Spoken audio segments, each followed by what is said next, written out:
स्वागत है आप सभी का आपके अपने ही चैनल मास साहब की पाठशाला में। इस वीडियो में हम देखेंगे जो विधानसभा सामान्य निर्वाचन 2022 होने वाले हैं उसमें कौन सी वस्तु आपके पास में होना अति आवश्यक है।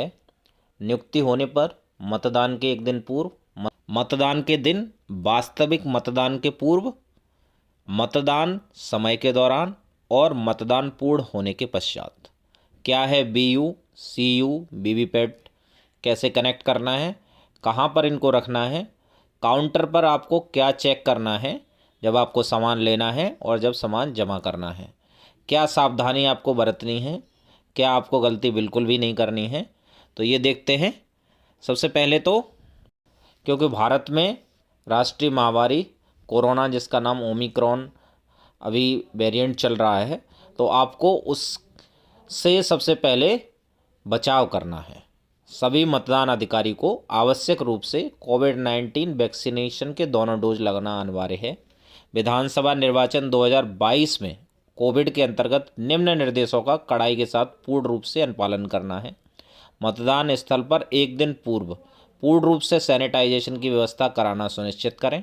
प्रवेश द्वार पर थर्मल स्कैनर की व्यवस्था एवं प्रत्येक मतदाता का प्रवेश थर्मल स्कैनिंग के उपरांत किया जाए। आशा कार्यकर्ती द्वारा किया जाएगा। यदि किसी मतदाता का तापमान सामान्य से अधिक है तो पुनः थर्मल स्कैनिंग की जाए। अगर तापमान पुनः सामान्य से अधिक आता है तो मतदाता पीओ मतलब प्रेसाइडिंग ऑफिसर पीठासीन अधिकारी द्वारा एक टोकन दिया जाएगा एवं क्वारंटाइन में रह रहे मतदाताओं से मतदान के अंतिम घंटे में मत हेतु दोनों तरह के मतदाता को कोविड प्रोटोकॉल का पालन कराते हुए मतदान कराया जाए। सेक्टर मजिस्ट्रेट एवं मेडिकल टीम की देखरेख में मतदान प्रक्रिया को पूर्ण कराया जाए।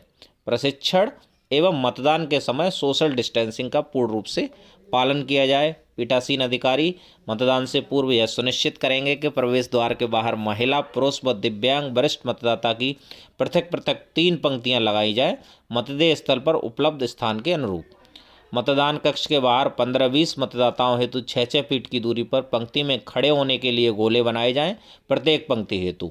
बीएलओ द्वारा यह सुनिश्चित कराएं कि मतदेय स्थल में प्रवेश से पूर्व मतदाता कोविड-19 के नियमों का पूर्ण रूप से पालन कर रहे हैं। प्रत्येक मतदेय स्थल पर महिला एवं पुरुषों के लिए पृथक पृथक छाया युक्त प्रतीक्षालय की व्यवस्था सुनिश्चित की जाए जिसमें कुर्सी या दरी पर पृथक पृथक बैठने की व्यवस्था हो महिला व पुरुष कोविड-19 के अनुरूप। प्रत्येक मतदेय स्थल पर प्रवेश व निकास द्वार पर सैनिटाइजर की व्यवस्था की जाए और कोविड के प्रति जागरूकता हेतु पोस्टर्स लगाए जाएं।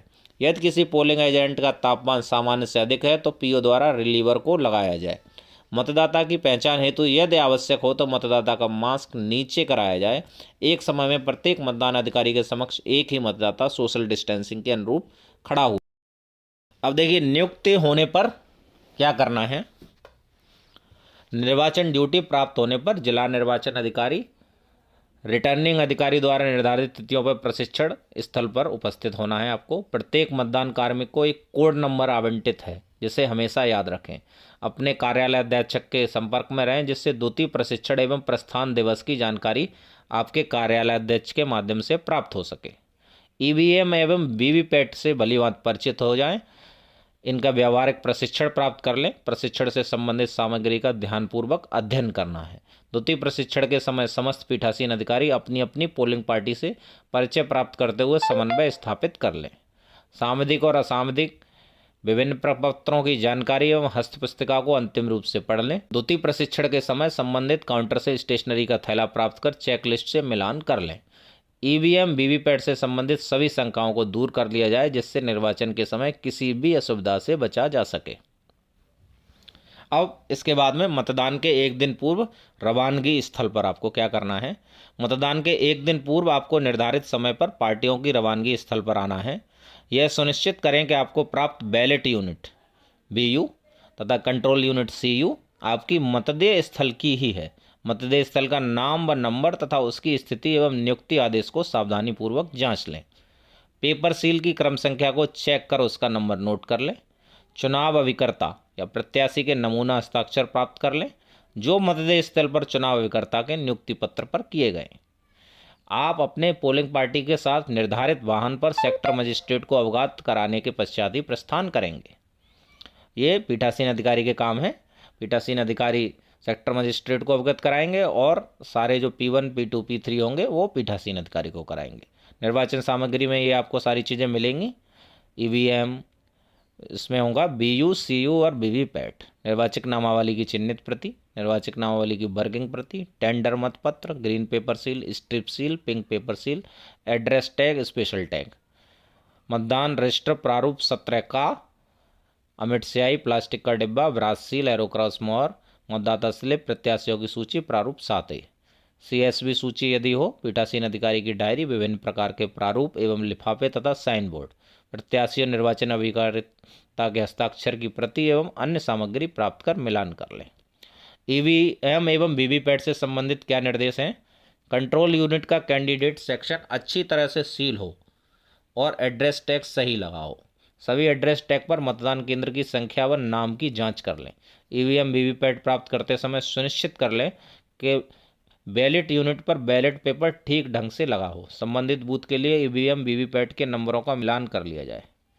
देखिए ये है, ये जो इस साइड के जो बॉक्स में रखी है ये आपकी कंट्रोल यूनिट है, इसमें ये बॉक्स है, ये VVPAT रखी है इसमें, और इसमें जो है ये इसमें बैलेट यूनिट है। वाहन के समय स्विच होगा तथा मतदान के समय ऊर्ध्वाधर स्थिति में होगा। ऊर्ध्वाधर स्थिति में मतदान के समय होगा तो उस टाइम आपको काम करना है। प्रत्येक बैलेट यूनिट में थंब व्हील द्वारा निर्धारित BU की संख्या सही हो। एक BU के प्रयोग की दशा में 1 तथा 2 BU प्रयोग की दशा में प्रथम मशीन पर 1 तथा दूसरी मशीन पर 0-2 लिख लेंगे आप। रवानगी स्थल पर प्रस्थान से पूर्व कंट्रोल यूनिट, बैलेट यूनिट की जांच की जा सकती है, किंतु VVPAT से कोई भी छेड़छाड़ न की जाए। VVPAT से आपको कुछ नहीं करना है, उसको चेक भी नहीं करना है कि वो ऑन है या ऑफ है, उसको आपको ऑन ऑफ करके चेक नहीं करना है। जांच के पश्चात पावर स्विच को ऑफ बंद कर दें। मतदान के एक दिन पूर्व मतदेय स्थल पर आपको ये सारी चीज़ें चेक कर लेनी है। पेयजल व्यवस्था, रैंप, फर्नीचर, विद्युत प्रकाश की व्यवस्था, छायादार स्थान। यह भी सुनिश्चित किया जाए कि मतदान वोटिंग कंपार्टमेंट की स्थिति संतोषजनक है, जिससे गुप्त मतदान कराया जा सके, मतदान करने वाले की गोपनीयता भंग न हो। 200 मीटर के दायरे का निरीक्षण कर लें, जिससे वहाँ पर कोई भी ऐसी सामग्री जो आदर्श आचार संहिता का उल्लंघन करती हो हटा दी जाए। मतदान से जुड़े सरकारी कार्मिकों को छोड़कर कोई भी मोबाइल फ़ोन लेकर मतदेय स्थल पर नहीं जाएगा। मतदेय स्थल पर स्वयं एवं मतदान अभिकर्ताओं के बैठने की उचित व्यवस्था कर ली जाए। मतदेय स्थल पर किसी भी परिचित अपरिचित व्यक्ति का किसी भी प्रकार का आतिथ्य स्वीकार न किया जाए। मतदेय स्थल के 200 मीटर के परिधि के बाहर प्रत्याशियों द्वारा मतदाताओं को पर्ची बांटने हेतु एक मेज, 2 कुर्सी तथा छाया हेतु छतरी लगा सकते हैं। इन स्थानों पर भीड़ एकत्रित न हो। मतदेय स्थल पर निर्वाचक नामावली की एक सूची तथा प्रत्याशियों की भी सूची डमी बैलेट यूनिट का नमूना चस्पा किया जाए।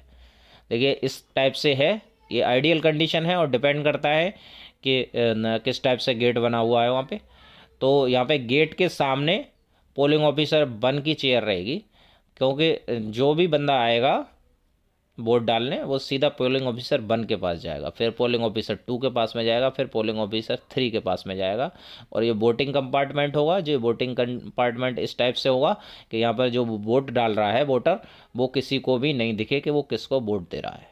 यहाँ पर दोनों आपके बैलेट यूनिट और VVPAT यहाँ पर रखे जाएंगे वोटिंग कंपार्टमेंट में, और पोलिंग ऑफिसर 3 के पास में कंट्रोल यूनिट होगा। यहाँ पे प्रिसाइडिंग ऑफिसर की टेबल लगी होगी, प्रिसाइडिंग ऑफिसर यहाँ पे बैठेगा, पीठासीन अधिकारी। मतदेय स्थल पर प्रवेश हेतु अधिकृत व्यक्ति कौन कौन प्रवेश कर सकते हैं? यहाँ पे मतदान अधिकारी, प्रत्येक अभ्यर्थी, उसका निर्वाचन अभिकर्ता, और एक समय पर प्रत्येक अभ्यर्थी द्वारा नियुक्त एक मतदान अभिकर्ता, मीडिया कर्मी, माइक्रो ऑब्जर्वर, निर्वाचन के संबंध में कर्तव्य रूढ़ लोक सेवक, आयोग द्वारा नियुक्त प्रेक्षक, मतदाता के साथ में कोई गोद में शिशु या बच्चा, ऐसे अंधे एवं शिथिलांग मतदाता के साथ कोई सहायक। मतदान अभिकर्ता कौन है? मतदान अभिकर्ता द्वारा प्रारूप 10 में नियुक्त पत्र प्रस्तुत किए जाने पर उन्हें प्रवेश दिया जाता है। एक प्रत्याशी द्वारा एक मतदेय स्थल पर 2 अभिकर्ताओं की नियुक्ति की जा सकती है, लेकिन एक बार में एक ही अभिकर्ता उपस्थित रहेगा।